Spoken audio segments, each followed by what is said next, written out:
नमस्कार साथियों और प्यारे मित्रों, बहुत दिनों बाद हम लोग ने व्हाइट बोर्ड पे हम लोग आए हैं। तो आइए बात कर लेते हैं औसत सेवन काल या भैषज काल जिसको कहते हैं। ये जो टॉपिक है औसत सेवन काल या भैषज काल, आपको रसशास्त्र और भैषज कल्पना में तो पढ़ना ही पढ़ना है बीवन सेकेंड प्रॉप में। साथ ही साथ संहिता अध्ययन के पॉइंट ऑफ व्यू से चरक संहिता में भी इसको बहुत ही डिटेल में पढ़ना है ना। तो इस सारंगधर संहिता में आपको पढ़ने को मिलेगा।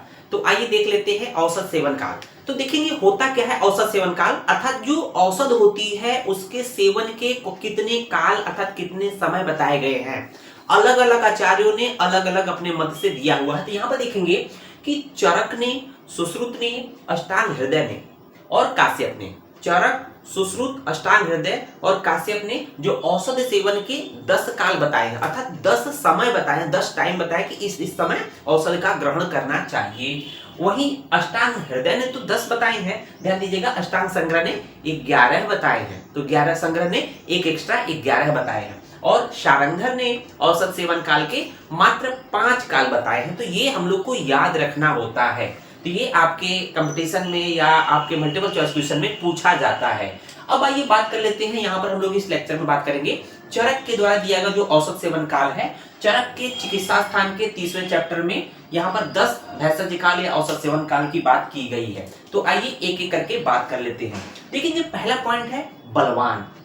पहला पॉइंट क्या है? बलवान व्यक्ति। अगर कोई व्यक्ति बहुत बलवान है तो उसको कब औसत सेवन करना चाहिए? तो यहाँ पर देखेंगे 10 पॉइंट पहले देख लेंगे। बलवान व्यक्ति है, अपान वायु विगुणता। अपान वायु, जो अपान वायु होती है ना, हम लोगों ने जो वात के भेद देखा है, प्राण वायु, उदान वायु, समान वायु, व्यान वायु, अपान वायु, ये पांचों वायु होती है। तो उनकी विगुणता या जब वो वायु दूषित हो जाए, कुपित हो जाए, तो उस कंडीशन में कब औषध सेवन करना चाहिए यहाँ पर दिया गया है। देखेंगे अपान वायु विगुणता में, समान वायु विगुणता में, व्यान वायु विगुणता में, उदान, प्राण, हिक्का, श्वास, काश, पिपासा, अरुचि, प्राण, ये टोटल 10 है ना। टोटल 10 है।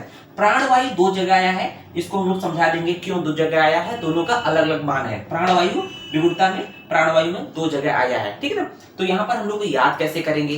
पहले बात आती है कि इसको याद कैसे करें। इसको याद कैसे करें, तो इसके लिए हम लोग देखेंगे तो बलवान को तो याद करने कोई दिक्कत है नहीं, पहला पॉइंट बलवान ही रहेगा। दूसरा अपान, समान, व्यान, अपान, उदान, प्राण, तो इसमें देखेंगे आसव, ASV, आसव यूपी का, है ना। आसव यूपी का याद रहेगा। ए फॉर अपान वायु, तो आसव यूपी का मतलब क्या हो जाएगा? ए फॉर अपान वायु, स फॉर समान वायु, वी फॉर व्यान वायु, यू फॉर उदान वायु, पी फॉर प्राण वायु, का मतलब हिक्का, का मतलब हिक्का, है ना। फिर श्वास, काश, अरुचि, प्राणवायु, तो ये याद हो जाएंगे हम लोग का। तो यहाँ पर जो देखे होंगे कि बलवान वायु, अगर बलवान व्यक्ति है तो उसको कब औषध लेना चाहिए? तो यहाँ पर देखा प्रभाते। प्रभाते मतलब प्रातः काल, मतलब अर्ली मॉर्निंग, जैसे ही सुबह उठ के ब्रश मंजन करके तुरंत औषध लेना है, उसको बोलते हैं प्रभाते।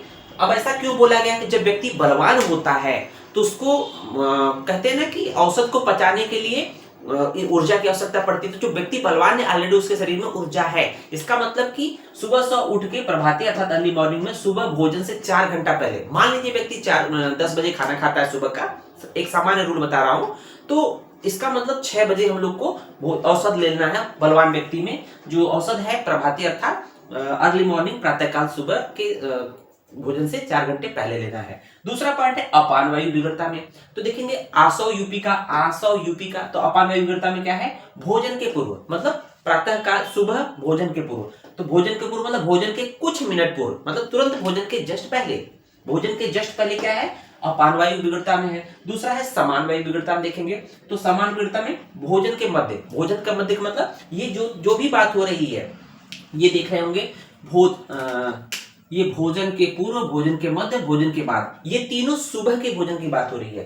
तो यहाँ देख रहे होंगे कि भोजन के पूर्व मतलब भोजन के कुछ मिनट पहले, मतलब सुबह का भोजन के जस्ट कुछ मिनट पहले आपको अपान वायु लेना है। और समान वायु में क्या करना है? भोजन के मध्य में। भोजन के मध्य का मतलब क्या हो जाएगा कि किस तरह से लेना है? आधा भोजन करने के बाद, आधा भोजन मान लीजिए कर लिया, जितना भी आपका सुबह का खाना होता है, 4 रोटी खाना होता है मान लीजिए, तो 2 रोटी खाने के बाद, 2 रोटी चावल दाल सब्जी खाने के बाद क्या करना है, औसत सेवन करना है। औसत सेवन करने के बाद जो बची हुई 2 रोटी है उसको पुनः बचा हुआ भोजन करना है। इसका मतलब भोजन के मध्य का मतलब होता है कि आधा भोजन करने के पश्चात औसत सेवन पान करेंगे, पुनः आधा बचा भोजन सेवन करेंगे। तो ये तो हो गया आपका समान वायु हो गया। देखेंगे ब्यान वायु विघटता में, ब्यान वायु जब विघटित होगा तो उसमें भोजन के बाद की बात किया है, अर्थात सुबह के भोजन करने के बाद, अर्थात प्रातः काल के भोजन के बाद औसत देना चाहिए। तो यहाँ पर 3 हो गया, भोजन के पूर्व मतलब भोजन के जस्ट पहले, ये हो गया अपान वायु में, और भोजन के मध्य में मतलब बीच में क्या होगा, समान वायु में, और भोजन के जस्ट बाद क्या है, ये आपका ब्यान वायु में हो गया तीनों। अब देखते हैं कि उदान वायु अर्थात भोजनोत्तर, भोजनोत्तर मतलब भोजन के बाद, लेकिन भोजन के बाद तो अभी जस्ट इससे पहले हुआ था, इसका मतलब ये प्रातः काल के भोजन के बाद था, और जो हम लोग उदान वायु पढ़ रहे हैं वो सायंकाल शाम के भोजन के बाद। तो यहाँ पर शाम के भोजन के बाद हम लोग उदान वायु की विघटता में शाम के भोजन के बाद औसत देंगे। उसको देखेंगे प्राण वायु की विघटता में, जब प्राण वायु दूषित हो जाए तो उसमें क्या है, ग्रासांतर। ग्रासांतर का मतलब होता है ग्रास अंतर, ग्रास मतलब कवल, जैसे हम लोग दाल चावल मिलाकर खाते हैं ना, तो एक कवल खाया, उसके बाद औसत लिया, फिर एक कवल खाना खाया, भोजन किया, फिर एक कवल औसत लिया, फिर एक कवल खाना खाया, औसत लिया, तो इस तरह से है। तो यहाँ पर प्राणवायु विघटता में ग्रासांतर, ग्रास अंतर मतलब एक के बाद दूसरा, मतलब भोजन के बाद एक कवल भोजन फिर औसत। तो यहाँ भोजन के एक कवल खाने के बाद औसत लेना है, पुनः एक कवल भोजन पुनः औसत। तो ये प्रक्रिया कंटिन्यू करती जब तक उसके औसत की मात्रा पूरी न हो जाए। उसको देखेंगे हिक्का, एक टर्म है हिक्का, हिक्का मतलब हिकअप, कहते हैं ना कि इस तरह से हिक्का आता है, तो हिकअप बोलते हैं। उस कंडीशन में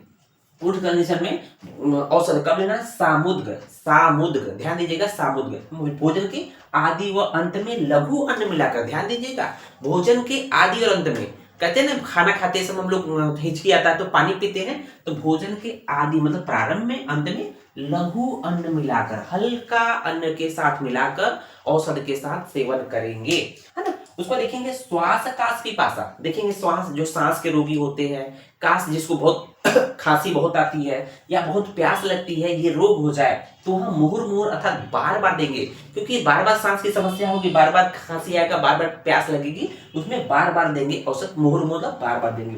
और देखेंगे नवा है अरुचि, अरुचि का मतलब होता है कि खाने की इच्छा नहीं हो रही है, अरुचि का मतलब क्या है, भोजन में कोई अरुचि नहीं, मतलब कि रुचि ही नहीं हो। इसका मतलब क्या है, चित्र विचित्र भोजन में मिलाकर, तो चित्र विचित्र मतलब विभिन्न प्रकार के व्यंजनों में औषध को ही मिला देंगे, उसके बाद उसको मिला के खाएंगे, है ना, उसको बोलते हैं अरुचि, अर्थात चित्र विचित्र भोजन में मिलाकर अरुचि कंडीशन में देंगे। और देखेंगे लास्ट में प्राणवायु फिर से आ गया, तो यहाँ पर 100 ग्रास बोला गया, 100 ग्रास का मतलब ग्रास में औषध मिलाकर, तो ग्रास में मतलब जैसे एक कवल खाना उठाया उसमें औषध मिला लिया फिर खा लिया, फिर एक कवल खाना उठाया उसमें औषध मिला लिया खा लिया, तो इसको बोलते हैं 100 ग्रास, अर्थात ग्रास में औषध मिलाकर, अर्थात ग्रास का मतलब कवल होता है या कौर होता है या कवर होता है, जिस भाषा में भी आप समझ सके। तो इस तरह से हम लोगों ने देखा कि हम लोग का ये आपके सामने औषध सेवन काल या भेषज काल इस तरह से कंप्लीट होता है। उम्मीद है वीडियो पसंद आया होगा, वीडियो को अधिक से अधिक लाइक शेयर, अगर चैनल पर नए हैं तो चैनल को सब्सक्राइब जरूर करें। जय हिंद, जय भारत, जय अरुणा।